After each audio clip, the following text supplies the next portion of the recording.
Yonani, Okamata Congolais en otage.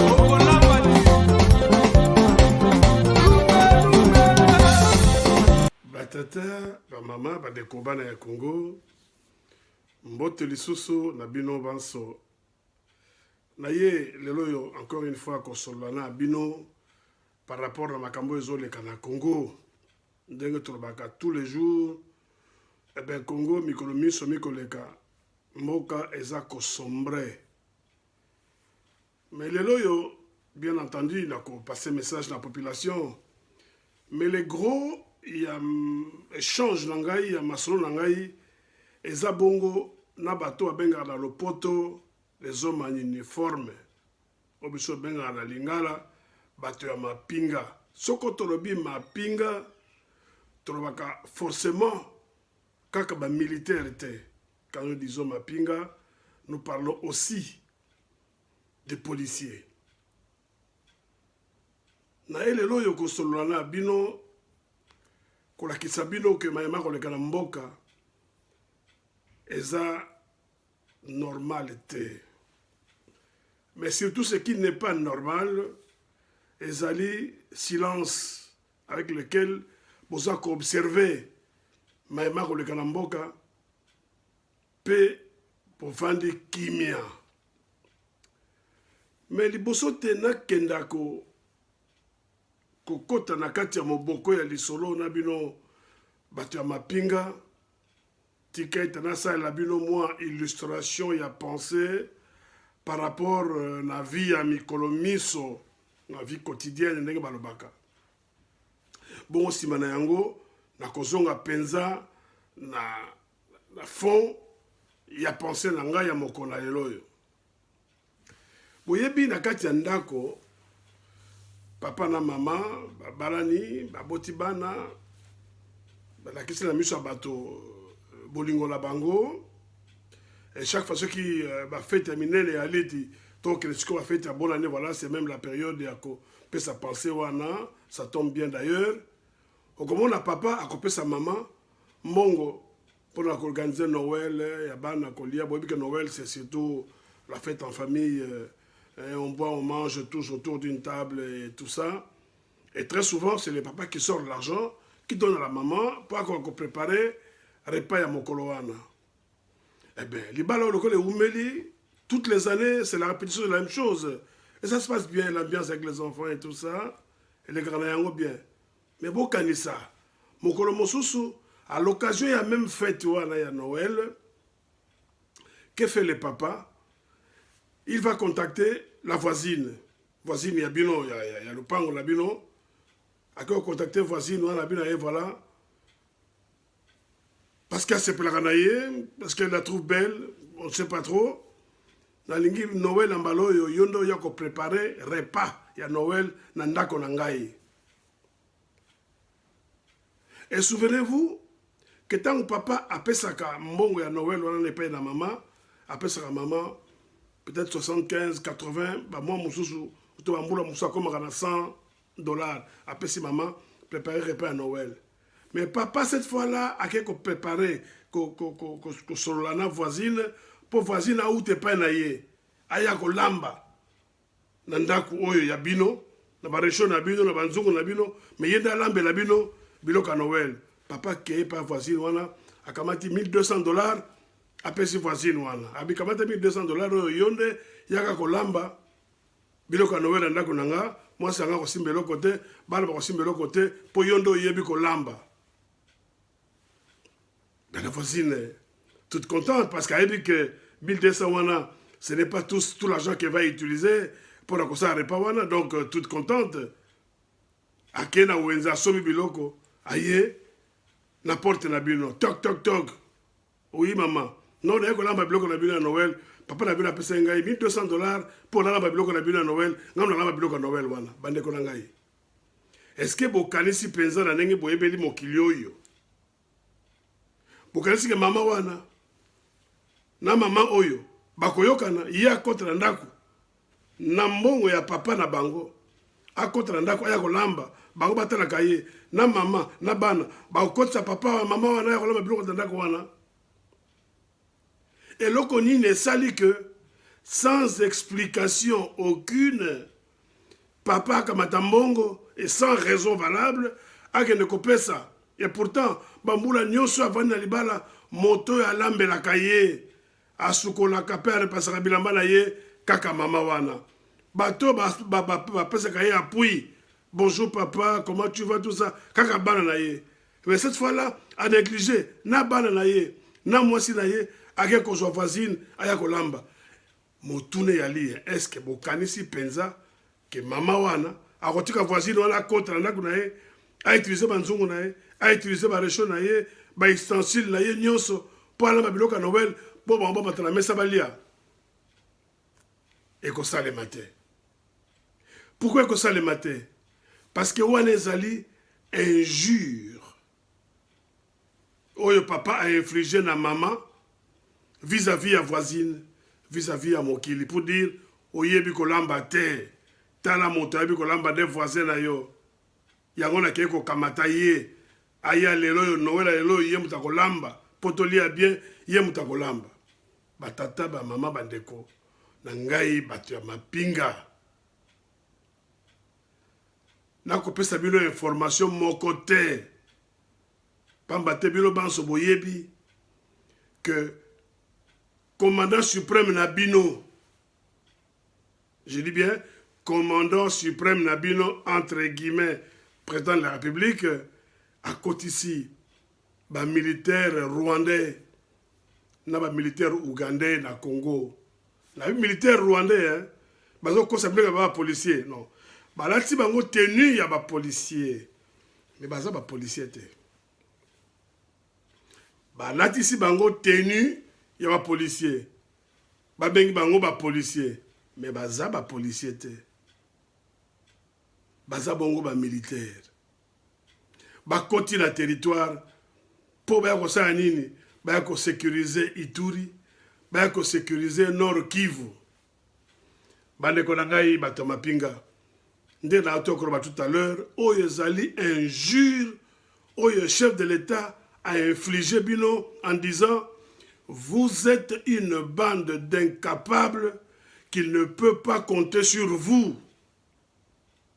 Voilà sens un message ya Mokonzamboka alobi bino ba militaire na ba policier ya Congo bozali ba incapable akoki ko compter na bino te pour na komema sécurité, pour na komema kimia na Ituri pe na Goma. Yango akei na ye kozwa bapaya, c'est-à-dire ba voisin. Ba voisin bino ta bosaka mosala wana boko zo ba $20-30 ya salaire na suka sanza. Mais bo wana ba ye ba kozo ba $1500 ba $2000 par mois. Pe bino bo ali ba militaire na ba policier formé. Bo fandi kimia, bondimi injure wana, bondimi ke bapaya, baya ko sa mosalo bino bokoyi ko sala, pe bino bo fandi, vous tournez les pouces. Boza ko observer na mosika, so bapaya ba ko sala ndenge nini, mosala oyo bino boyebi, mosala oyo bino boyekola. Mais je trouve ça extraordinaire. Et votre silence est tellement inquiétant que est-ce que vous êtes réellement des militaires formés? Est-ce que vous êtes réellement des policiers formés? Mais ce que vous avez militaires formés, ce que vous avez policiers formés, mais reprenez votre place, revendiquez votre place, revendiquez vos droits, Ou alors, reprenez-le de force. Mokilumé Kotala. Vous voyez bien, biso tolobaka toujours, ah, makamako les gars Congo, Mokilé Kolobelo côté, le monde ne dit rien. Bazo mona, bazo mona te. Bazo mona.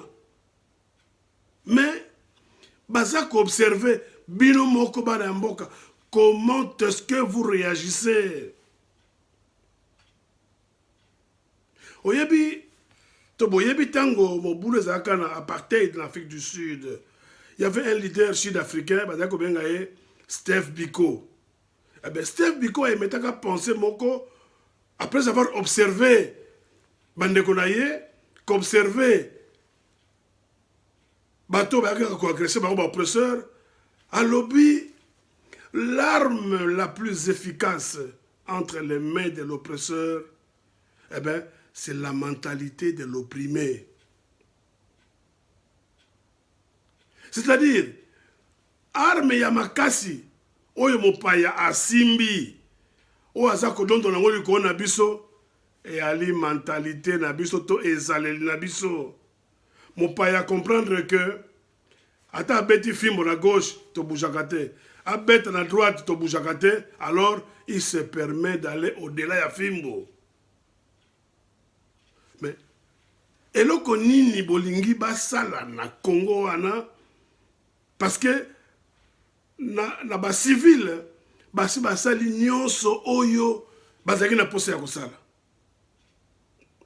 Nous avons quelques exemples avant d'évoluer. James Kabarebe alobaka que la jeunesse congolaise est allée sans ambition, sans projet de société, sans idée constructive. Jeunesse congolaise, afingi bino, boali bolole, bokansaka loko mon côté. Kagame aloba politicien mon côté à Congo accède à la pouvoir sans qu'il s'agenouiller devant la Rwanda. Kagame l'a dit, hein, ce n'est pas un secret, tout le monde le sait. Les gens ont les réseaux sociaux. Il n'y a pas longtemps, pas plus tard qu'il y a 2 semaines, je crois, Museveni a lobby, hein, Mboka Oyo est capable de sécuriser la population de Angote et ça, là, moto ya bela sida. C'est-à-dire que, ba lobby nyonso, pour biso ba Congolais, toko wako réagir. Surtout bino batu ya mapinga, mais loko mon côté. Sikoyo, babandi koleka, na chef de l'État na bila bandi koleka na vitesse supérieure, pour amoni que, ata na gauche, ata na droite, azo mono beba bololé. Je dis bien, attends à gauche côté militaire bazali, attends à droite côté civil bali, toi attends à katikati côté policier bali, à mon yobe bololé, alors à lobby, bateau n'a quoi compter la bangote, n'a quoi évoluer, n'a quoi avancer, et pourtant, banani ba assurer la sécurité, yamboka nabiso. Tant que tu as la banda nabiso, na ba quartier, ba bandi à ba quartier wana, ou yaka kosala ke, ba arrêter bango, pour basala mobulute, yaka banani. Il y a un policier. Ils remettent de l'ordre, dans la mesure du possible, dans la mesure des moyens qui leur sont conférés par les pouvoirs en place. Donc, par rapport à la maigre, mais ils maintiennent quand même l'ordre. Ce qu'on va agresser, par des pays étrangers, une agression extérieure, et pour la Katambo et Koti, banani va défendre. C'est l'armée. Et pendant plusieurs années, depuis que nous sommes indépendants, ça a toujours été ainsi. Et bien, maintenant, Makambo est outi wapi. Que nous ezana Ituri, nous ezana Goma, et encore ce que nous ali. Mais disons que nous ali, voilà. Donc, tu dis que nous ali. Bakendo Kamata, ba militaire ougandais, ba militaire rwandais, nalobi, hein. Ata ba militaire américain, bakenda na Vietnam, bakimakambango. Pas plus tard qu'il y a 6-7 mois, 6 mois peut-être, ou même moins d'ailleurs, 4 mois, l'Afghanistan, la queue entre les pattes, ils ont été pourchassés. Donc, même l'armée américaine n'arrive jamais à s'imposer sur un territoire étranger. Comment est-ce que vous pensez que l'armée rwandaise peut venir s'imposer et ça, et remettre de l'ordre sur le sol congolais? Comment pensez-vous que l'armée ougandaise et quoi qu'on s'imposer peut remettre de l'ordre sur le territoire congolais, en l'occurrence la Ituri? Non, bailler pour autre chose. Mais bino bato besoin de responsabilité. Il y a qu'à maintenir l'ordre public, que ce soit à l'intérieur, que ce soit au niveau des frontières. Et là, on y a ça. Oyo, votre commandant suprême à Sali, et ça, le cola, a wolo le bino, ouh, ba bolole. Pepo Fandi. Je dis bien, a wolo le bino. Ba bolole, de bon à rien. Vous n'êtes pas capable de maintenir l'ordre. Vous n'êtes pas capable de remettre de l'ordre. Alors pour les yango, na keiko kamata bapaya, ba ko sa mosa na bino. Mais je vais vous dire une autre chose. Tala. Je me souviens en Italie, et ça là quand on commence, mon boulot est à Naples. Faut pas qu'on battu la mafia. Pour pas sacrifier, les policiers, il y a région à Naples, parce que après, les représailles, il y a là. Au comment on a soldats, toujours italiens, mais on a Milan, on a Turin, on a Bologne, dans le nord, donc, quitter la bango na sud, na Naples, na un avion, na Boutou, comme atterrir dans le Naples, partir dans la ville, sali mosala, kangi kanga, mati avion, zongi. Donc, tant que la mafia va se réorganiser, pour ça représailles, se rendre compte que bateau va y en Naples. Donc, nous pouvions comprendre que beaucoup de soldats, par exemple, à la Congo, à la Bandundu, à l'Équateur, Bokena, à Goma. Nous pouvions comprendre beaucoup de soldats, peut-être la Kasaï, Bokena, à Ituri. Mais Bokamata, militaires étrangers. Mais gravité à moi, c'est un niveau nini. Oyo Bokoki, que je t'ai dévolu sur soldats étrangers, et donc que désavoué. Oyo Biso, Mapinga. Gravité à moi, il y a nini, parce que les problèmes, nous les connaissons. Les stratégies, il suffit de les peaufiner. Et l'ordre reviendra sur la place publique. Je dis bien, ce qu'on sali l'ordre reviendra. Je vis encore des images des responsables de la police qui a été accueilli par les responsables de la police rwandaise. Na amertume, on sent l'amertume na elonginaye. Bon, il perd même son latin à cause de maloba. Et pourtant, ça m'a parce que ça d'accord, mais mon cher ami, si vous n'êtes pas d'accord, exprimez-vous. Qu'un ordre manifestement illégal ne s'exécute pas. Mais dit, il y a un chef de l'État qui nous a décision à boyer, sans qu'à se mettre d'accord avec le Parlement, d'abord avec le gouvernement, puis le Parlement, le Sénat, rien du tout. Il décide de son propre chef. Tu Sakabino Mbala Iso, que loko yobabengi république. Na origine, na étymologie, c'est-à-dire, tant que créé Moana à l'origine, Moana, ko prononcer en res publica. Res publica, l'inkoloba, et loko yabiso banso. Yamotomo côté. République, c'est l'association. Yo moto ko gérer la moto, osa ko gérer pour le compte des autres. Donc toutes les grandes décisions que vous prendrez, il faut d'abord se concerter. Comme il ne peut pas se concerter avec les 80 millions de Congolais, voilà pourquoi il y a ceux-là qu'on appelle des représentants du peuple. Un sénateur n'a pas député. Est-ce que vous avez pris le temps de discuter et de tirer et d'en sortir un accord avec ces représentants du peuple pour que vous invitiez l'armée ougandaise et rwandaise sur le sol congolais? Et même vous, les parlementaires, Botiki, baleke non nikolo moto, mais bofandi kimia. Namoni moto yo, soko nembalemba, il fait une déclaration en disant ce qu'il y a des députés, ce que ça a été pour les soldats rwandais, alors ils préfèrent démissionner. Mais ne parlez pas, démissionner, posez un acte, mon cher ami, et il y aura sûrement d'autres qui vont suivre. Et comme ça, l'occasion nous sera donnée, comme sur un plateau d'or, pour que nous nous débarrassions de ce pouvoir qui, du reste, ne fait que du mal au pays et à la population tout entière.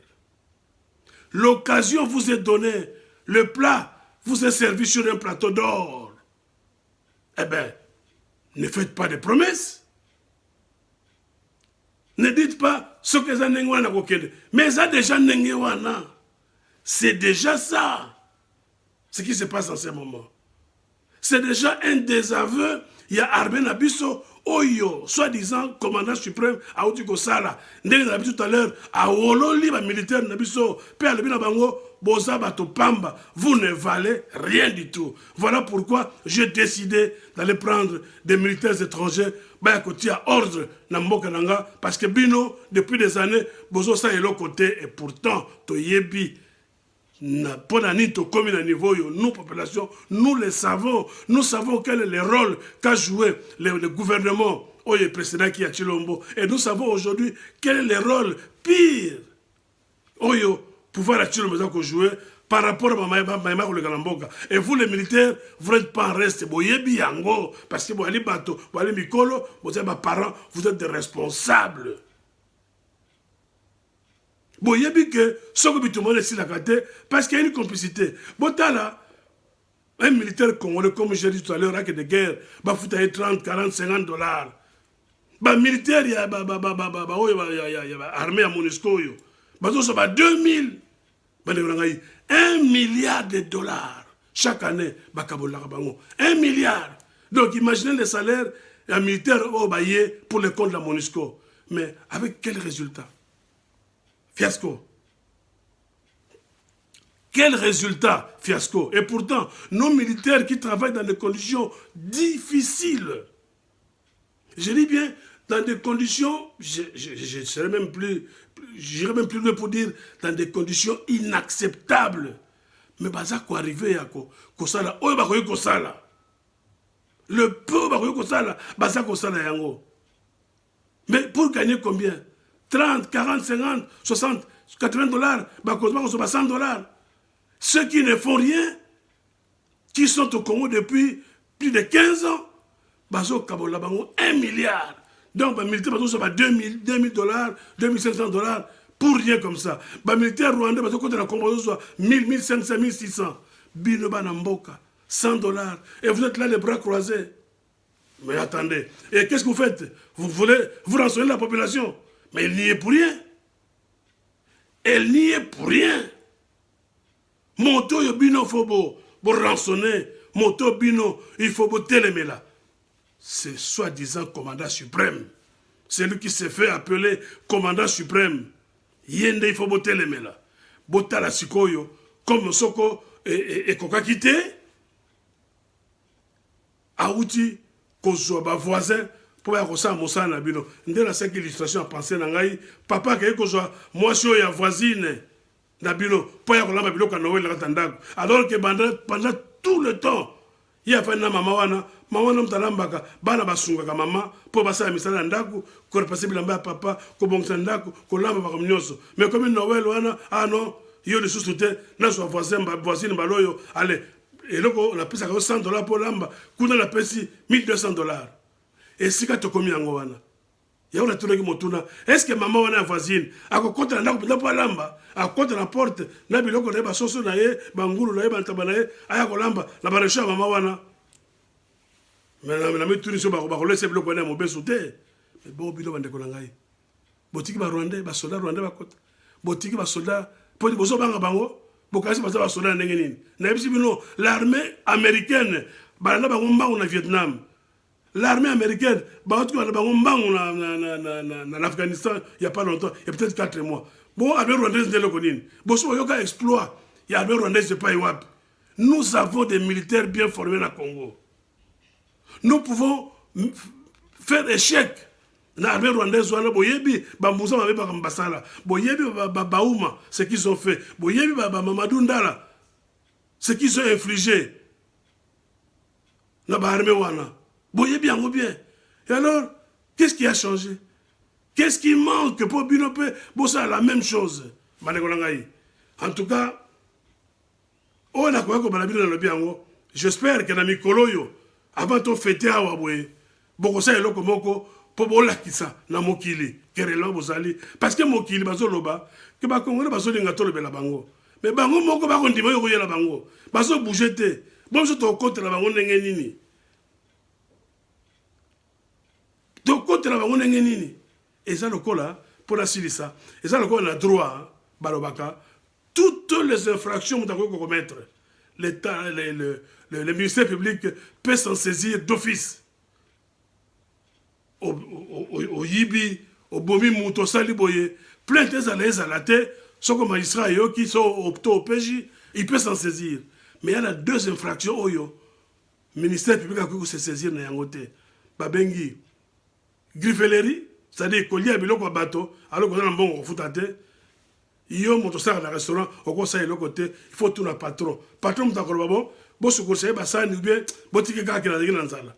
Na, on va bengi adultère. Omoni moi si voisine na yo na mbali mususu na natindi yo ka mbali wana okumba na ndako wana tango mususu mbali na ye akoka susu te a autoriser moi si na ye yo yebite pose dans la chambre na bangote donc yebite il y a que ces deux infractions là pour lesquelles le ministère public ne peut pas se saisir d'office oyo miso mitikali motako ko se saisir na yango en tout cas dans lobby on a quoi koloba j'espère que bino pe boyoki et que d'ici vous allez vous montrer capable, effectivement, cette fois-ci, la population congolaise, militaire, parce que quand on parle de la population, on ne parle pas seulement des civils.